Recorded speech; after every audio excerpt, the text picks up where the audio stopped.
স্বাগত দীপ্ত বাণিজ্য সংবাদের সাথে আছি আমি ইশরাত সুমা।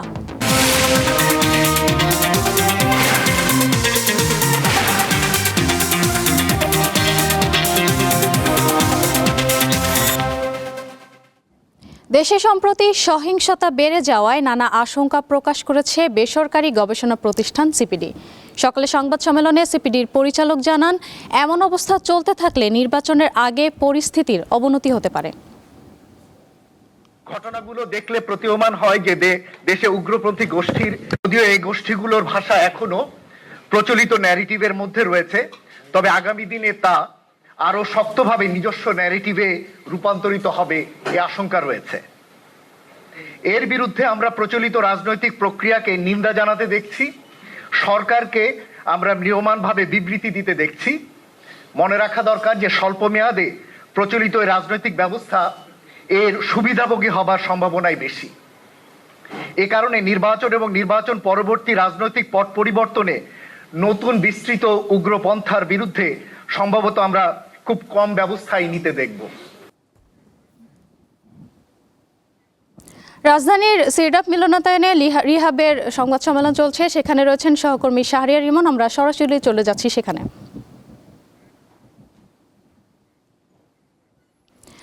ইমন, রিহাবের সংবাদ সম্মেলনে কি বলা হচ্ছে আমাদের বিস্তারিত জানান।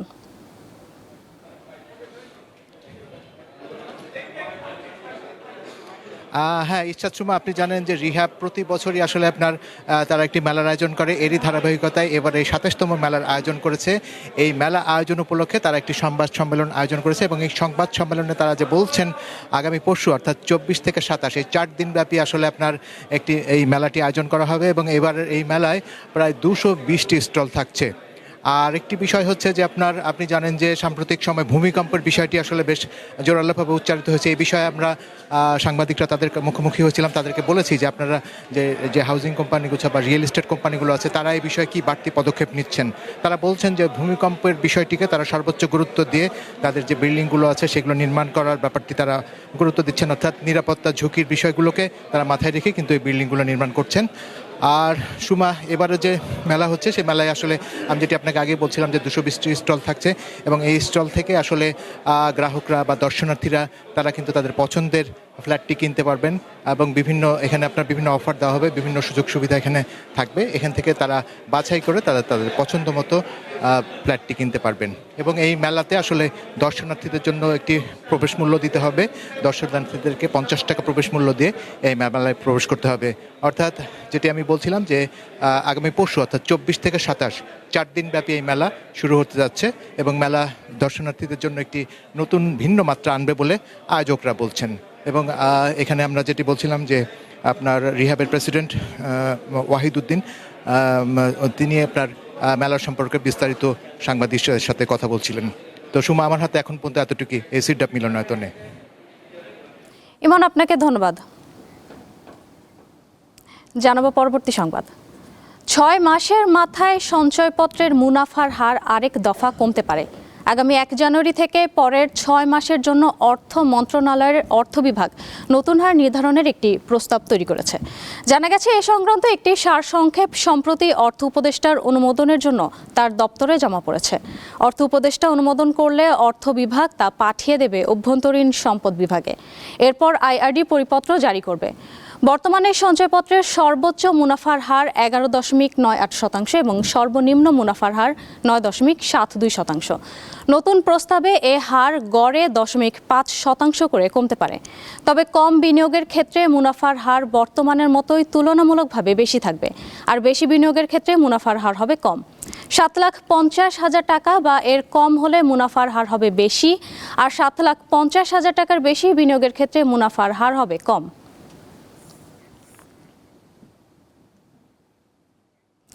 দেশের বাজারে ফের বেড়েছে স্বর্ণের দাম। সবশেষ রোববার ভরিতে ১,০৫০ টাকা দাম বাড়িয়েছে বাংলাদেশ জুয়েলার্স অ্যাসোসিয়েশন বাজুস। এতে ২২ ক্যারেটের ১ ভরি স্বর্ণের দাম পড়বে ২,১৮,১১৭ টাকা। পাশাপাশি ২১ ক্যারেটের প্রতি ভরি ২,০৮,২০২ টাকা, ১৮ ক্যারেটের ১,৭৮,৪৫৯ টাকা এবং সনাতন পদ্ধতির প্রতি ভরি স্বর্ণের দাম পড়বে ১,৪৮,৫৯৯ টাকা। নতুন এ দাম আজ থেকেই কার্যকর ধরা হয়েছে। সব মিলিয়ে চলতি বছর এখন পর্যন্ত মোট 87 বার দেশের বাজারে স্বর্ণের দাম সমন্বয় করেছে বাজুস, যেখানে 60 বারই দাম বাড়ানো হলো।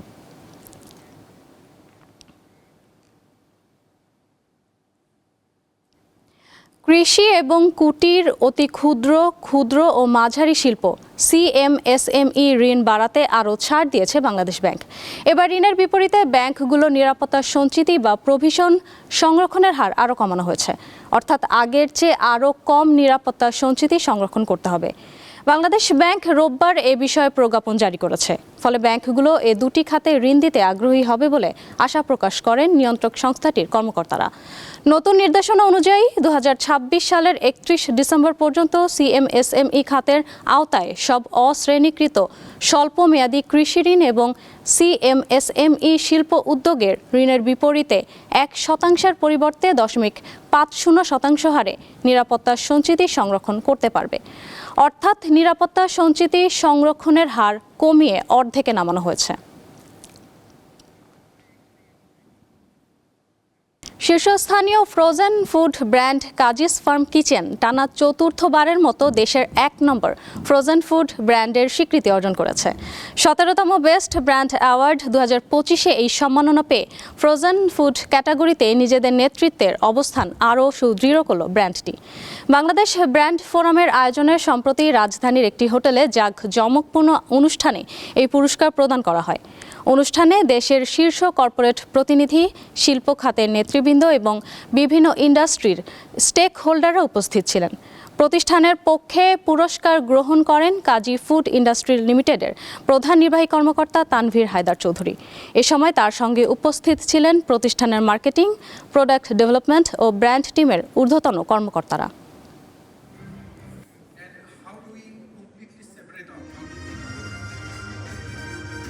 টানা 4 বার পাওয়া মানে হচ্ছে যে আমরা এক ধরনের একটা লয়ালটি ক্রিয়েট করতে পেরেছি আমাদের কনজিউমারদের সঙ্গে, এবং একটা কনসিস্টেন্সি আমাদের প্রোডাক্টে আছে, আমাদের ব্র্যান্ডে আছে। তো ব্র্যান্ডের ব্যাপারটাই হচ্ছে সেটা যে একটা ব্র্যান্ডকে বিশ্বাস করতে পারলে তার যদি লয়াল হয় মানুষ তখনই, যখন দেখি সেটা একটা কনসিস্টেন্সি থাকে। তো আমরা খুবই কৃতজ্ঞ যে আমাদের কনজিউমাররা, আমাদের ভোক্তারা আমাদের প্রতি সেই বিশ্বাসটা স্থাপন করতে পারছেন। আমরা খুবই আনন্দিত এবং আশা করি এই আস্থা, এই বিশ্বাস আমরা সামনে রাখছি। উত্তরাঞ্চলে কিছু জেলায় বইছে মাঝারি শৈত্যপ্রবাহ। এতে বেড়েছে লেপ, কম্বল ও শীত নিবারণের পোশাকের কেনাবেচা। এ বিষয়ে জানাতে ঠাকুরগাঁও থেকে যুক্ত আছেন সহকর্মী মঈনুদ্দিন তালুকদার হিমেল। চাহিদা বেড়ে যাওয়ায় শীতের কাপড় এবং লেপ কম্বলের দামে কোনো প্রভাব পড়েছে কিনা, ক্রেতারা কি বলছেন এ বিষয়ে? সোমা, আপনি জানেন যে উত্তরের জেলাগুলোতে দেশের অন্যান্য প্রান্তের চাইতে শীতের পরিমাণটা একটু বেশি থাকে।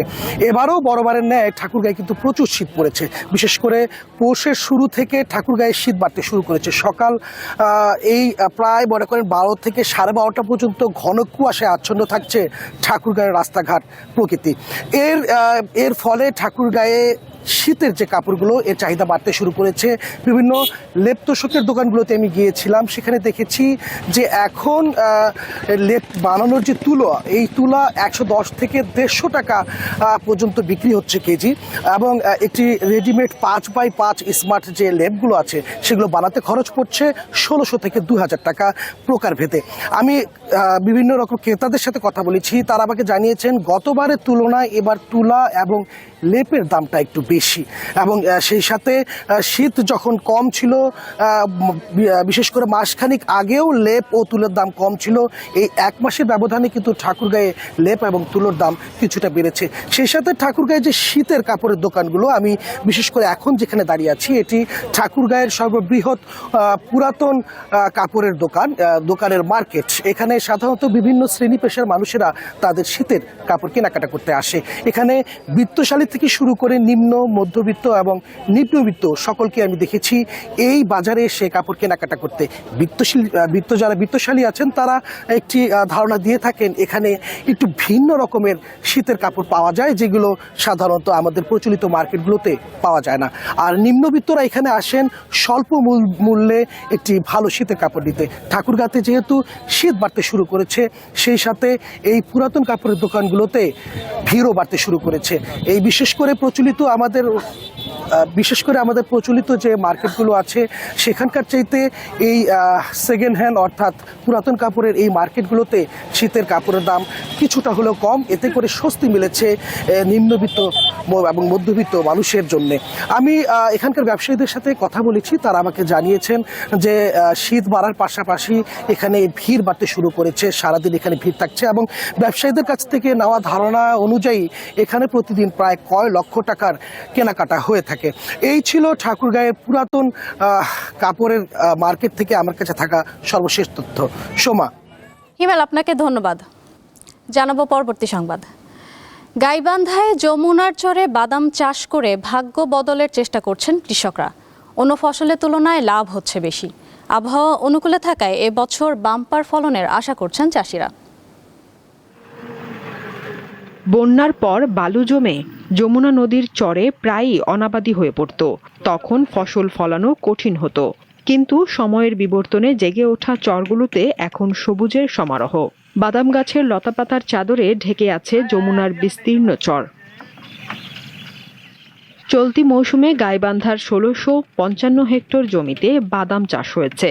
এবছর আবহাওয়া অনুকূলে থাকায় এবং চরের জমি বাদাম চাষে উপযোগী হওয়ায় বিঘা প্রতি ৫ থেকে ৬ হাজার টাকা ব্যয়ে ১০ থেকে ১২ মণ বাদাম উৎপাদনের আশা করছেন কৃষকরা। ভাই এবছর বাদাম করছি ৪ থেকে ৪.৫ বিঘা জমির মধ্যে। বাদাম অন্যান্য বছর করছে তুলনামূলক এবছর আগুর বাদাম গুলা খুবই ভালো। খরচ কম, পানি লাগে না, সেচ দেওয়া লাগে না, সার দেওয়া লাগে না। এটা কোনো ভাইরাস নাই, এটা খুব শান্তশিষ্ট আবাদ। মজুর থেকে ভুট্টার থেকে বাদামের লাভ আছে। কৃষকদের উন্নত জাতের বাদাম চাষে উদ্বুদ্ধ করার পাশাপাশি সার্বিকভাবে সহযোগিতার আশ্বাস দেন এই কৃষি কর্মকর্তা। আমরা প্রণোদনা কর্মসূচির আওতায় আমরা বাদাম প্রণোদনা দেই, কৃষক যাতে উন্নত মানের জাত পায়, সেই জাত যাতে পরবর্তীতে আবাদ করতে পারে। চরাঞ্চলে উৎপাদিত বাদামের চাহিদা দেশ জুড়ে। স্বল্প খরচে বেশি লাভ হওয়ায় বাদাম চাষের প্রতি আগ্রহ হচ্ছেন গাইবান্ধার কৃষকরা। সাদিয়া চৌধুরী, দীপ্ত বার্তা কক্ষ। এই ছিল এখনকার দীপ্ত বাণিজ্য সংবাদে। এরপর দীপ্ত আন্তর্জাতিক সংবাদ দেখার আমন্ত্রণ রইল। সাথে থাকার জন্য ধন্যবাদ।